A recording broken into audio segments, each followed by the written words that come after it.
একমাত্র সন্তান প্লুটো চলে গেছে। সেটা আমিই মানতে পারছি না মন থেকে। আর তুমি তো মা, আমি জানি তোমার মনের ভিতর কতটা কষ্ট, কতটা ক্ষত রয়েছে। কিন্তু তোমার এই কষ্টের জন্য, তোমার এই ক্ষতের জন্য তুমি কমলিনীকে আঘাত করো না। তুমি তো সেরকম মানুষ নও বৌদি, তুমি তো আমার বৌদি,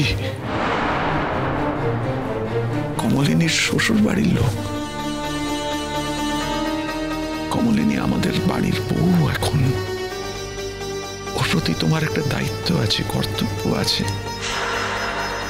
তুমি দেখো না, ওকে একটু ভালোবাসো, ওর প্রতি একটু কর্তব্য করো, দেখো কেমন সুন্দর রেসিপ্রোকেট করবে। ও কাউকে খারাপ বাসতেই পারে না, ওর থেকে ভালো শুশ্রূষা আর কেউ করতে পারে না। তুমি একটু দেখো।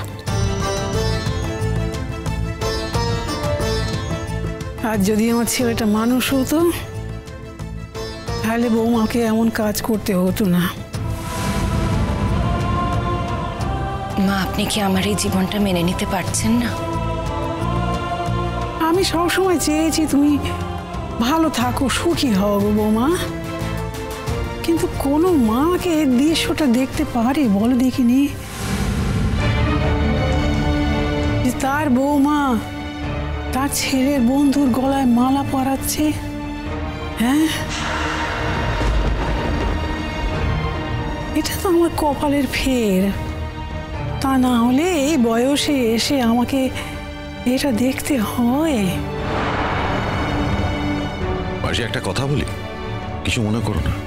20 বছর ধরে তুমি তো জানতে যে তোমার ছেলে চলে গেছে, সে আর ফিরবে না। 20 বছর ধরে। তারপরও কি তুমি তোমার বৌমার কথা কোনোদিনও ভেবেছ? কোনোদিনও ভেবেছ যে তোমার বৌমা ওই বয়সে আবার নতুন করে বাঁচতে পারে? তার ভালো লাগা মন্দ লাগা কোনোদিন কোনোদিনও ভাবনি।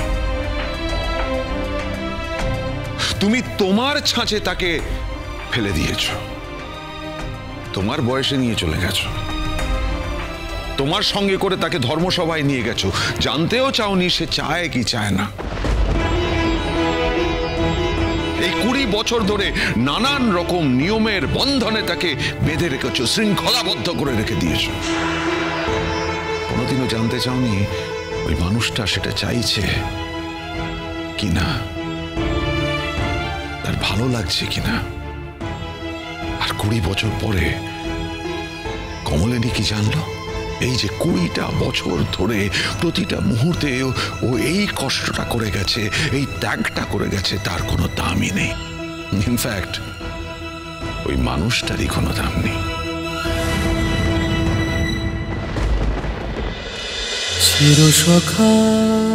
চিরসখা, সোম থেকে রবি প্রতিদিন রাত 9টায় স্টার জলসায় ও জিও হটস্টারে।